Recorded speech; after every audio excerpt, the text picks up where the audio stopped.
Welcome back to a brand new video of the Target Individual program, Target Individual Experience. So, it's funny how some of these black women behave, particularly posting a lot of shit on Facebook.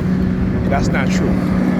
They love to call black men gay for wanting to hold them accountable, right? Which again, I don't quite understand, right? When it comes to being a black man, they hold us accountable even when we don't do shit, right? You hear women on these paternity shows talking about, well, it's your fault I cheated and I got pregnant by another man because, you was working all the time and you didn't spend time with me and all this nonsense, right? This is what they do. This is their talking point. This is the shit that they do. Their talking point, right? Because they got nothing else. They got nothing else. They don't got reality, right? They live a lie. They just want to believe. And even though I understand that it's not their fault, right? It gets to the point where you start calling black men gay because they listen to Kevin Samuels. And what was Kevin Samuels doing? Look, New York President Department. And they drove down to go, show yourself, right? Show yourself. I hope there's people in a position that's going to do the same thing to y'all. Without a doubt, like smoking a cigarette. Here you go. Light up the cigarette. Watch what I'm going to do. Watch.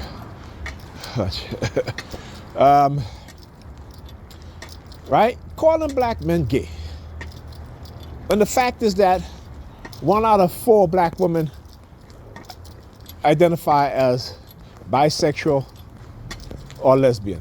1 out of 4. Right? But they love calling black men gay because black men hold them accountable, right? Kevin Samuels, we need more Kevin Samuels. That's what we need as black men, the black community. We need more Kevin Samuels because, again, they act as if Kevin Samuels was berating black women. No, he wasn't. The women that call on his shows, they were delusional. They were all delusional, right? You don't believe me? Go listen to his videos. They were all delusional. How come when Kevin Samuels was talking about men, the men didn't get angry? The man was like, you are absolutely right. And he was a lot of times more harsh on the men than he on the women. But they love calling black men gay because we hold them accountable. Like, we can't see nothing to these black women. We cannot see anything to these black women at all. They want no correction unless it's from Zaddy, their white man. Their white boss. They'll follow his instruction. And they'll come home and they'll give you a whole bunch of arguments, right, when they're home. I understand how economics play a part in our women behaving the way that they do towards us. But because they don't want to understand the economic warfare that has been done to black men, they have no conscious mind. So they're always going to be an issue with black men because they don't want to look at the reality that black people face in this country. They have been conditioned with a delusional mindset to where they think that, they deserve a man making 6 figures. The most fattest black woman will tell you, I don't want no fat man. I want a man that's fit. But never consider asking the man, hey, do you like fat women? Right? Because 4 out of 5 black women in the black community are overweight and obese. They don't think about going to the gym and work out for their husbands, right? But their husband can't get fat because they'll leave him. He can't lose his job because they'll leave him, right? The only group of women in America that say shit like this. So when I talk about cognitive warfare, that's what I talk about. We as black men, we learn because you know why we have to learn? Because we're going to be held accountable regardless. We could be walking down the street, police going to pull up on us, searching us. Right? I've seen black women run black men over and not get charged. Now, if a black man wants to do that shit, he'll be in jail. But I understand why they do what they do, why they don't hold black women accountable, right? Because this is how you gain loyalty. This is how you gain, black women siding with the white supremacists as opposed to siding with their men, right? They tell you black women will tell you black men cheat.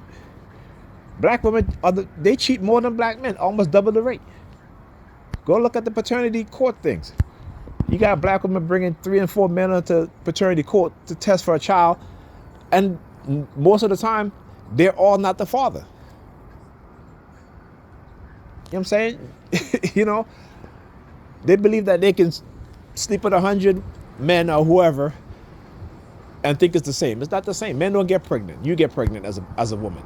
You have to carry that child. On top of that, you're sleeping with 4 or 5 men at the same time, you get pregnant. Now you got to find out who the father is. But what they do is that, okay, you got the better paying job, you're the father. And we as black men, we're so gullible because we've been raised by our mothers. All right? So we've been raised to be nice by our mothers. So we sign birth certificates, knowing that that child may not be ours. But we do it anyway. Right? Because we're raised by our mothers. Right? Ain't no man around us when you're younger to tell us, no. Make sure you get a DNA test before you put your name on that birth certificate. Right? So again, you know, black women tend to not understand their men, black men, because they don't want to. But we have to understand everything about them. We have to give them whatever they want. And if you don't give them what they want, then they call you gay. You know what I'm saying? This shit is ridiculous. Right? Talk about down low men. They never talk about down low women.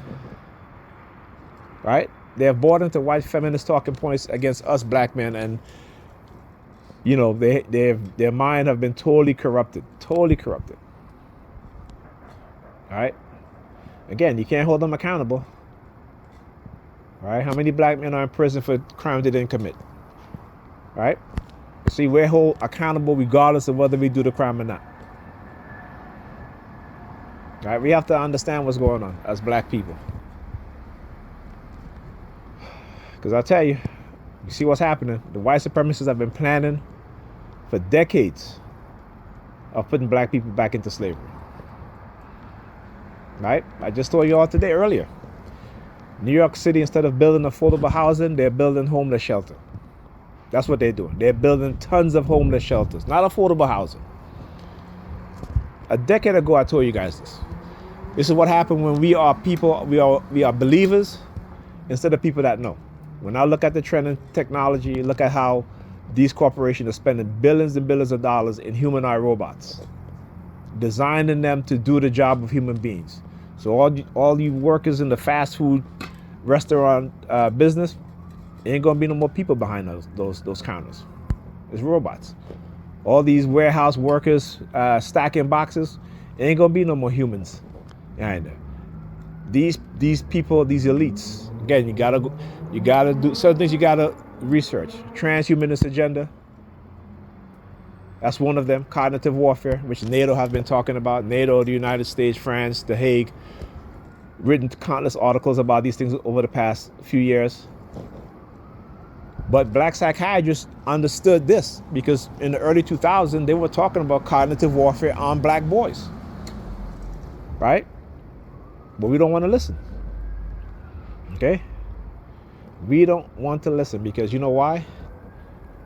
That's why there's no black male leadership. They've totally destroyed black male leadership in America. We see how white men can storm the Capitol, do whatever the hell they want, and get pardoned. All these cops shooting black people that have been incarcerated, have been found guilty, they're being pardoned. Right? But we want to be stupid and be in churches all damn Sunday praying and this and that. Fucking ridiculous. I don't teach my children to get on their knees and pray. I'm giving them a radical mindset. A radical mindset. All right? We have to start thinking in a militaristic way and have a militaristic mindset. It's the only how things are going to change for us. Because this shit ain't working. This shit is not working. And we're so damn gullible. Not understanding that in the 1970s, the United States government, the CIA, had already created microchip to implant within you to control your behavior. 1970s. Right? And there's evidence to prove that. But we as black people, we want to be in the church believing. right? They've been studying the DNA of black children, particularly black boys, since the late 80s, 1990s with the Violet Initiative, right? But we want to be believers, right? If they can create designer kids just by editing a person's DNA, imagine what they can do. But we're not into science, we're not into technology, we are into church. We are into church, and we are damning ourselves and our children, future children, and they're going to have it worse off than we do. Worse off. But we have a very selfish mindset, like I said. It ain't our fault. Keep telling you, go read the book The Golden Stool, written in 1829, I think, of a white missionary going to Africa when it was carving up Africa. And he said that the Europeans have instilled within Africa, they're going to instill what is called indirect rule, meaning that what they're going to do was to erase in the minds of Africans who they are and give them a European mindset. And then they're going to use indirect rule, which you see today, putting black people in position of power to do their bidding. So that way when shit goes wrong, you don't blame the white man, you blame the black person that's in charge, right? Look at Flint, Michigan. They keep using the same type of tactics and we're not listening. We're not listening, right? They hire a black city controller, switch the water to the Flint, Michigan water, which is poisonous, right? And then blame him, right? And now we find out that it was the banks that was pushing for it because they wanted to invest in Michigan. So what did? They poisoned the people to kill them, to take their land, take their homes. The investment that was going on. And nobody's held accountable. Nobody's held accountable. Shit is ridiculous. But, you know, we black people, we want to be stupid. And we want to be believers in Jesus, whatever. Well, fuck your Jesus. All right? Talk to you guys in the next video.